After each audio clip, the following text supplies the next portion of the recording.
Comedy king Brahmanandam ఇటీవల సినిమాలు బాగా తగ్గించేశారు. హార్ట్ ఆపరేషన్ తర్వాత సినిమాలకు దూరంగా ఉంటున్న బ్రహ్మి అడపాదడపా చిన్న చిన్న పాత్రల్లో నటిస్తూ వస్తున్నారు. అయితే తాజాగా ఫుల్ లెంత్ మూవీలో ప్రేక్షకుల ముందుకు వచ్చేశారు. తనయుడు రాజా గౌతమ్తో కలిసి బ్రహ్మానందం సినిమాతో శుక్రవారం ప్రేక్షకులను పలకరించారు.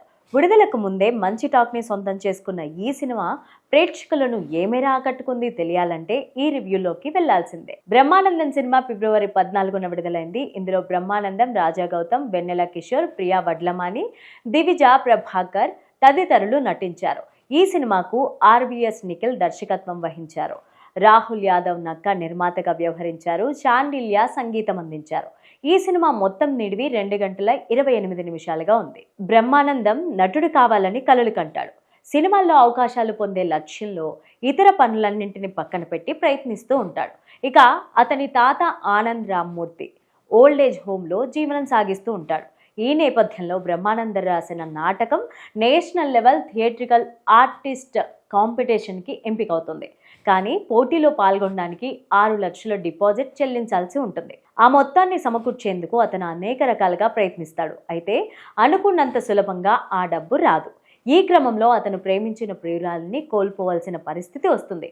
మరోవైపు ఆనందరామ్మూర్తి తన దగ్గర ఉన్న భూమి గురించి చెప్పి తాను చెప్పిన విధంగా చేస్తే ఆ డబ్బులు ఇస్తానని బ్రహ్మానందంతో ఒప్పందం కుదుర్చుకుంటాడు. దీంతో బ్రహ్మానందం ఊరికి వెళ్లాల్సిన పరిస్థితి ఏర్పడుతుంది. అక్కడ అతనికి ఏం జరిగింది? 6 లక్షలు సమకూర్చుకున్నాడా? తన ప్రేమను నిలబెట్టుకోగలిగాడా? ముఖ్యంగా తన తాతతో దూరంగా ఉండాల్సిన అసలైన కారణం ఏంటి?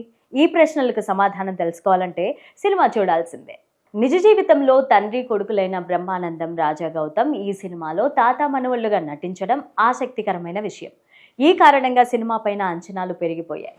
కథలో తాత మనవళ్ళు ఏదో కారణంతో దూరంగా ఉంటారు. కానీ చిన్న భావోద్వేగాలతో మళ్ళీ దగ్గర అవడంలో కథ మలుపు తిరుగుతుంది. నటుడిగా పేరు తెచ్చుకోవాలని కోరుకున్న మనవడు తాత ఊరికి వెళ్లడం, అక్కడ ఆనంద్ రామ్మూర్తి ఇచ్చే అనూహ్యమైన మలుపు కథను మరింత ఆసక్తికరంగా మారుస్తాయి. మానవ సంబంధాలను సున్నితంగా చిత్రీకరించడం ఈ సినిమాకు హైలైట్ అని చెప్పుకోవాలి. ముఖ్యంగా కథానాయకుడికి మొదట స్వార్థపూరితంగా చూపించి చివరికి డబ్బుకు మించిన విలువ మానవ సంబంధాలకే ఉందని చాటి చెప్పడం, భావోద్వేగపూరితంగా తెరకెక్కించడం ఇది మంచి విషయం అని చెప్పుకోవాలి. దర్శకుడు కామెడీ, ఎమోషన్ కలిపి కథను చక్కగా నడిపించాడని చెప్పొచ్చు.